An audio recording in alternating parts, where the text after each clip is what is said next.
Thanks, Jennifer. Good morning, everyone. Good morning. Yes, there we go. Everyone's in the room. Everyone's here. So, we're in 2020. Finally, this is like the mythical time horizon for trend watchers, right? This is what we've been talking about for the last decade, what your 2020 strategy is going to be, and we are finally here. But that means we have to say goodbye to the 2010s. This decade that gave us Gangnam Style, gave us Game of Thrones, gave us unicorn food, it gave us Instagram, gave us all this wondrous services, entertainment that have enriched our lives so much.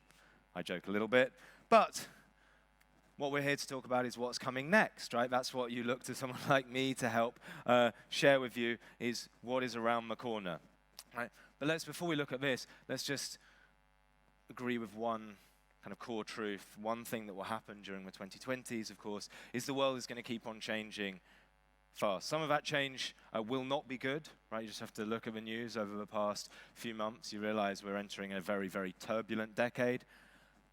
Institutions that have shaped our lives, some of us, almost all of our lives, will no longer be with us, right? So many great institutions will be leaving, and the world will change. Bye-bye, Meghan. Bye-bye, Harry. Let's take a moment. What else will happen in the 2020s? We will see kids continue to do things that their parents have no idea why they are doing them, right? They will go into virtual worlds and hang out at virtual music festivals. We will see new ingredients. This was at the end of last year, launched the world's first vegan ribs made out of a pea protein, right? So we're going to see new ingredients, we're going to see new institutions, we're going to see new behaviors. But one thing I think you guys will continue to do, of course, right, like every business person, like every investor, is you will remain totally obsessed with this question. Well, you should remain totally obsessed with this question, because this is the way to understand how to navigate the future, right? And this is the question that as trend watchers, we are obsessed with as well, right? Obsessed with helping our audiences understand what will your customers want next. This is what trend watching is all about. It's what business is all about. So I run this consumer trend firm, and this is the question that we're obsessed with every day.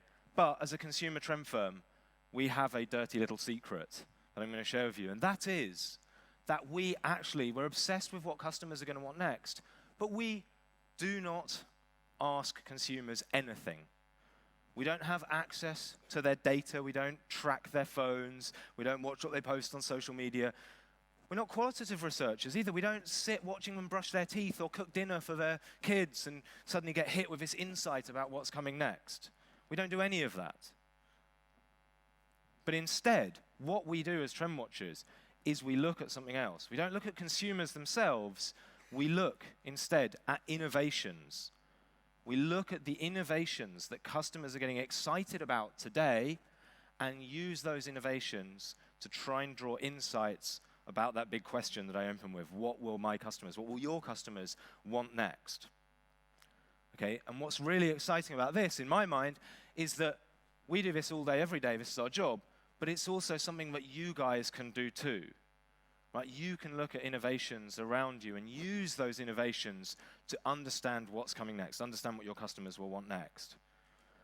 So let's just unpack a little bit more again how this works. Right? We've already said the world is changing faster than ever. It will continue to change faster than ever. It's not going to slow down. But amid all of this change, constant political, technological, environmental, economic change, amid all of this change, we sometimes forget that at the end of the day, we're still people. We're still dealing with people who have core, basic, fundamental, pretty universal, pretty stable, basic human needs and wants.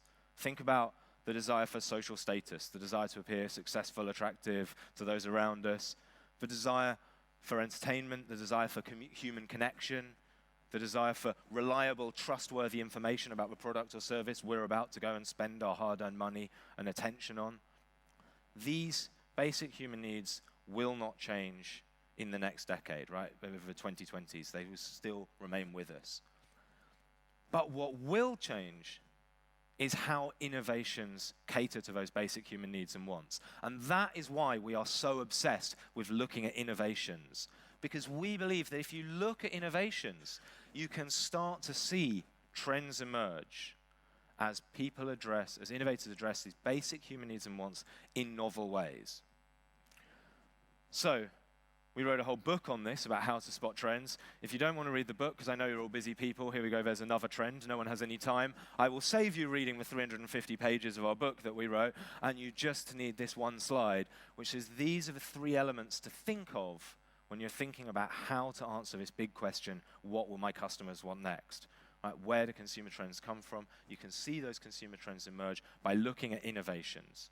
Okay, and that's what we're going to do in the next couple of minutes. Let's see this in action. Let's look at some of these innovations and think about how these big trends are going to manifest themselves in your industry, right, and create opportunities for you, help point towards what your customers will want next. Okay, so the first trend is something, again, you all feel it, we all feel it every day. You pick up the newspaper, you go online, right, you open your social media platforms, whatever, you will see news stories like this. Right, in industry after industry, sector after sector, context after context, we all know the robots are coming. Right, the algorithms are going to put us all out of a job. Right, this is the conventional wisdom. Right, we see AI outperforming doctors. Right, if doctors aren't safe, who else is going to be safe? And so what's happening? Right, and we think it's a really interesting moment here where you can start to see innovations, and we're looking at consumer-facing innovations, okay? Of course, there's all the back-office robots happening, but there's a really interesting strand, I think, here that we've seen over the past kind of 12 to 18 months of businesses celebrating, if you like, their use of robots. Right? And here we have an example from Bombay Sapphire. So they created this interactive art piece, I guess you could call it, where you, as a Bombay Sapphire customer, you've promoted it on social media, you could go online, and there was this blank canvas, and you could kind of put your mark on this canvas virtually, and then there was a little video camera that showed you the robot that would literally put your mark into this artwork. And so it was a crowdsourced, I mean, it's ticking all the trend buzzwords here, right? This was a crowdsourced kind of virtual online, offline hybrid artwork co-created by the customers and the robots. And it was exhibited at the end of last year in the other art show in LA, right, as a kind of marriage of man and machine and human creativity and robotic output. But we just thought it was a really, really interesting moment, because what this business is doing here is it's saying, look, you know, yes, the robots are coming and people are scared of them, but there's also elements where we will celebrate the inputs and the interactions that we have with automated machines and robots, right, and try and make them part of the experience. Right? This probably will not be the strategy for automation in 10 years when everyone's used to it, but at the moment, in the early stages of thinking about how to deploy robots and automated machines, I think this is a really interesting strand to kind of bring it front and center and make it part of a customer experience. And we're seeing this happening, of course, in the restaurant industry as well. So this is a cafe in Shanghai called Ratio. And the idea here is that, as you can see, they have this huge robotic arm right in the middle of the restaurant. And as a customer, you can come in and you take your app. And the reason why the cafe is called Ratio is because you can perfectly calibrate your coffee to the exact caffeine level that you want during the app. And then this robot will scientifically make this coffee for you. Right? So that they are making the robot the central part of the experience. And as we say, this is still a novelty. It's not going to last forever, this strategy. But right now, when people are curious, when people are maybe a bit nervous, I think this is a really interesting strategy in a way to humanize this. And actually, my colleague Acacia, who runs our office in Singapore, went there. So I've just got a very short video. She's just taken it on her phone, so it's not very professional. But if you want to see what this Ratio cafe looks like, here we go.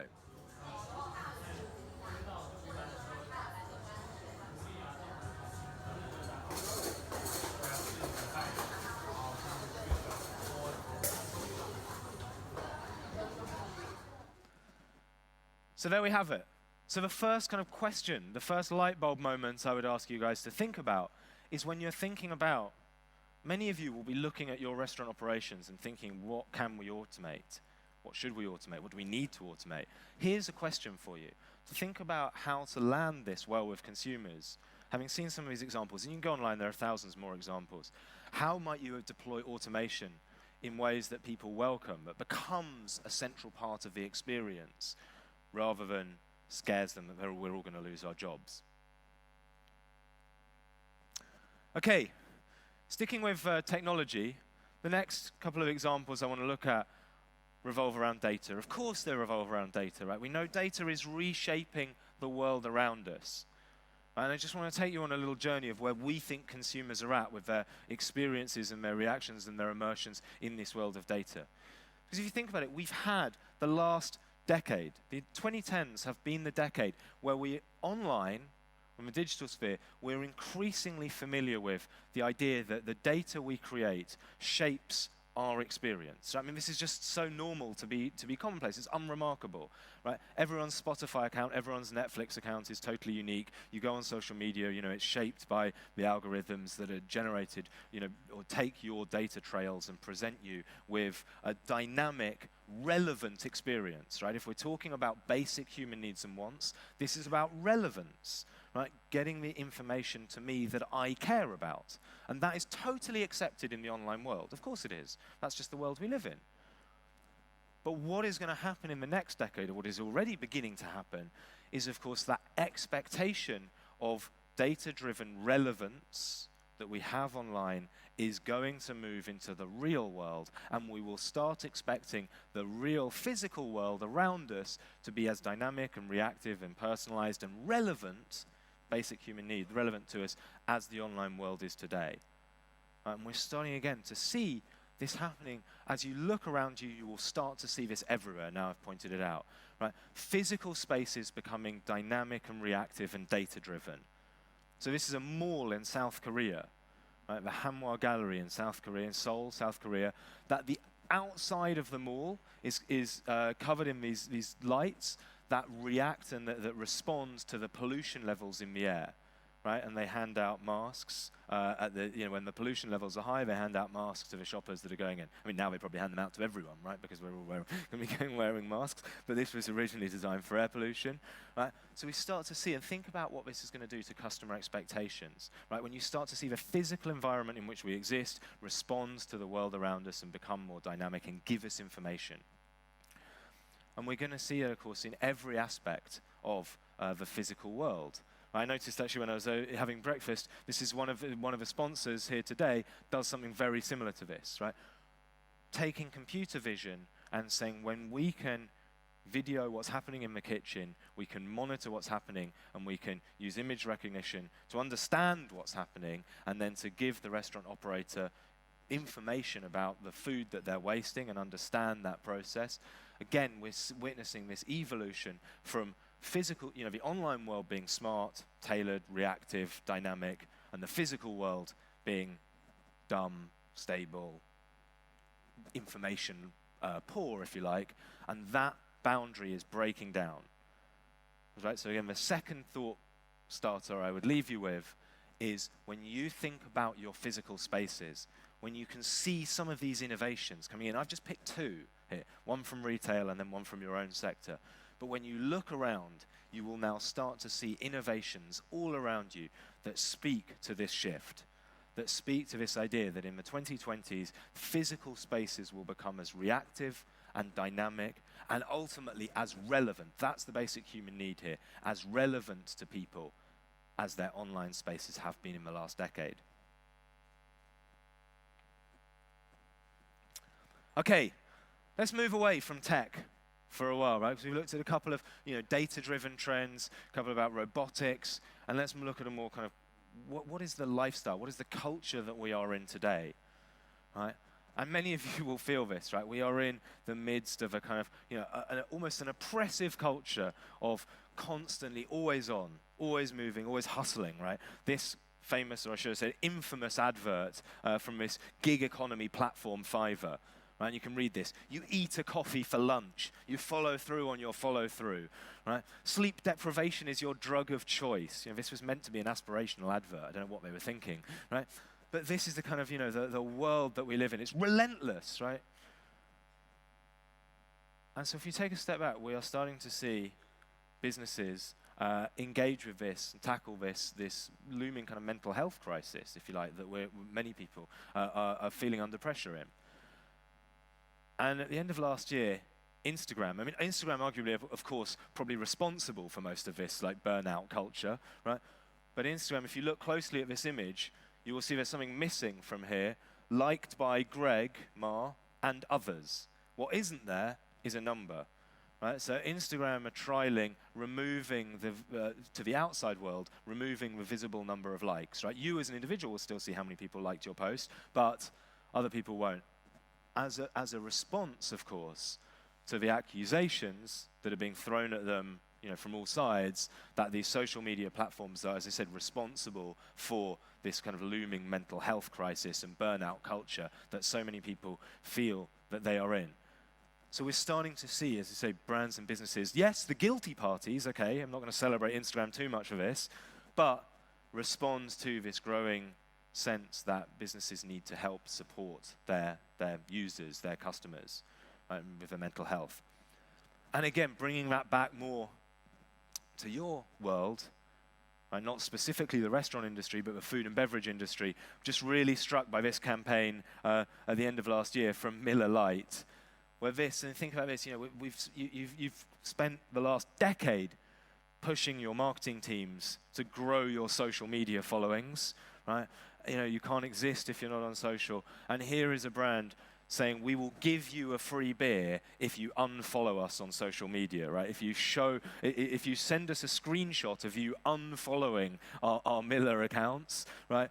You can go to a bar and you can redeem this for a free beer. Because actually what we're about as a brand isn't about social media following, right? And online memes. It's about human connection. Right? So the third thought starter I would leave you with as we're thinking ahead is when can you start to see signals in the wider world around us of this trend, and can you think about how you will remind people and celebrate restaurants' power to encourage genuine moments of interpersonal connection. And the final trend I want to share with you here today, right, this will end on a big one. Right. I wish I could take credit for this tagline. I thought it was one of my colleagues. It was actually apparently a journalist at Vice, who I love this. Make the world Greta again. Of course, this has been the kind of cultural phenomenon of the last 18 months, right? Somewhat incredible that this 16-year-old girl has kind of woken us all up to the negative impacts that we knew, but helped us really confront the challenges that we face as a society. And how are businesses responding to this kind of collective awakening? Well, again, we were just so struck by last year. We're here in Amsterdam, right? KLM, of course, it's always going to be the Dutch that are going to show us the way here, right? KLM as an airline released this campaign that encouraged people to actually consider whether they should be flying, right? An airline advertising, an alternative mode of transport. And we're running a little bit over, so we won't watch the whole video because it's a couple of minutes. But look, if you go online, you can see this video of... Do we have time to watch the video? No, do we want to watch it? Okay, it's in 2 minutes. Sorry, can we go back then? Can we watch the video? I'll wrap up the end very quickly then. Can we go back and watch the video, please?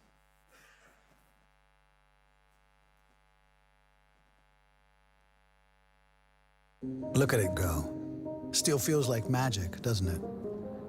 Do you remember your first flight? We do. Even though it was 100 years ago. Going here, and ooh yeah, even here. People have really gotten the hang of it. It's changed our world forever. But 100 years of aviation comes with great responsibility. Because you want our children to get to know this beautiful world too, right? That's why we're working night and day to improve flying for the next 100 years. But we can only make it possible together. That's why we want to ask you something. To fly more responsibly. Do you always have to meet face to face? Could you take the train instead? Could you contribute by compensating your CO2 emissions or packing light? We, the first commercial airline in the world, today kindly invite you, all travelers in the aviation industry, to join forces. To join us in making the world aware of our shared responsibility. We all have to fly every now and then. But next time, think about flying responsibly.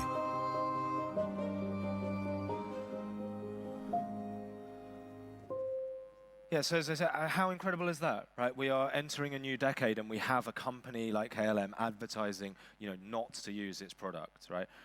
Pretty mind-blowing. I think that will be something I think you will remember for a long time. But they're not the only ones, right? Again, bringing it back to your sector.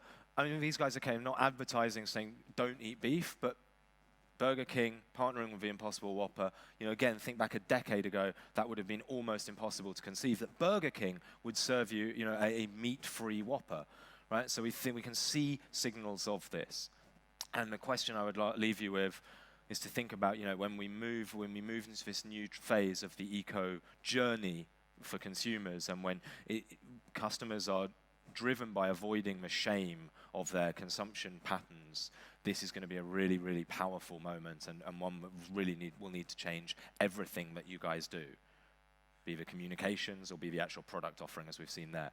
So, look, that's 4 very quick glimpses of future trends as illustrated, but most importantly, as illustrated by innovations. Because I've given you a couple of trends there, but what I really hope I've given you as well is a new way of seeing the world. A way of seeing the world that says, if you look at innovations in other sectors, in other markets, in other parts of the world, aimed at different customer groups, to the ones that you're serving. But if you look at those innovations, you can start to see insights about what your customers will want next by thinking about how those innovations cater to people's basic human needs and wants in new ways. And if you do that, you will have a powerful answer to this question, what will my customers want next? And you will be this cat riding the unicorn into the 2020s. So with that, thank you very much and good luck.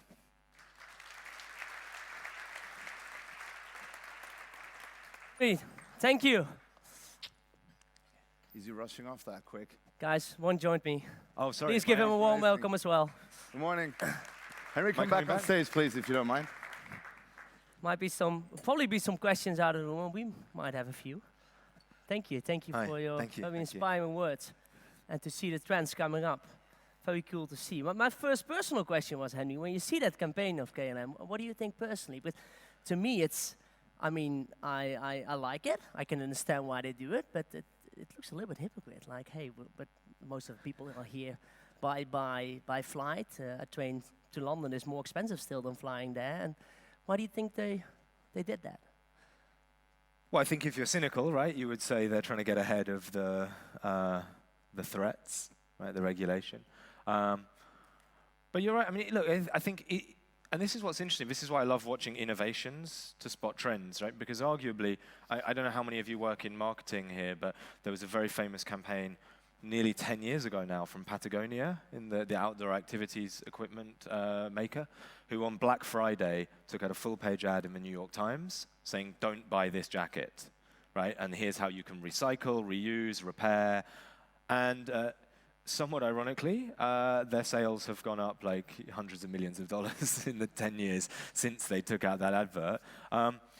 So I think there's a very fine line to be walked as a business, because, yeah, you can make a glossy campaign like this, but the truth is, if you don't back that up with action, right, I think Patagonia can get away with it because, yes, they've grown, but people do believe that because it's so baked into their DNA, the positive impact or the attempt to have positive impact, then it doesn't feel hypocritical, right? And I think, the important thing in that campaign is when they just refer to all of the other initiatives that they're doing, right? The consortium promoting biofuels and trying to think about, So it has to be backed up, I think, with a bigger structural shift as well. Yeah. You can't just put a campaign out saying, don't eat less meat or whatever, we're going to do vegan Mondays or whatever, and then the other 5 days of the week be killing battery animals, right? Battery farmed animals, and not caring. It needs to be backed up. It needs to be. Yeah. True. And Patagonia backed it up by donating a huge chunk of their profits last year. So I think that's a good way of going. You showed us a whole bunch of really cool trends coming up for the next years. Is it also something like when you lie in bed, do you think about, I wonder what the world looks like in 100 years from now? Does that ever occur to you? I mean, I just hope we have a world in 100 years. I think the thing that I love about doing what we do is and again, as I touched on, that was really, I hope, the message that comes through is people are always obsessed with what's changing, But I think the best, and I'm stealing this from, and I forget whether it was Warren Buffett or Jeff Bezos, but someone as successful as billionaire. A billionaire, right? Yeah. Who said, the thing to build your business around is what doesn't change, right? Because no one knows really where change will take us. If I did, I would be that billionaire, right? But what will maintain a business for the long term is being very clear about what are the basic human needs that you serve, right? Human connection, health, health and well-being, right? This is not going to go away. Yeah. And building your business around those things that you can guarantee will be here in 10 years, will be here in 100 years. So your next talk is going to be about everything that's not going to change. Well, that's what I was trying to hint at there, right? It's relevance, it's it's entertainment, it's feeling good about oneself. And it's being physical and mental well-being, right? These are the things that we should be focused on, not robotics and AI. Henry, thank you for your time. Thank you very much. Thanks. Thank you. Thanks a lot. Thank you. Thank you.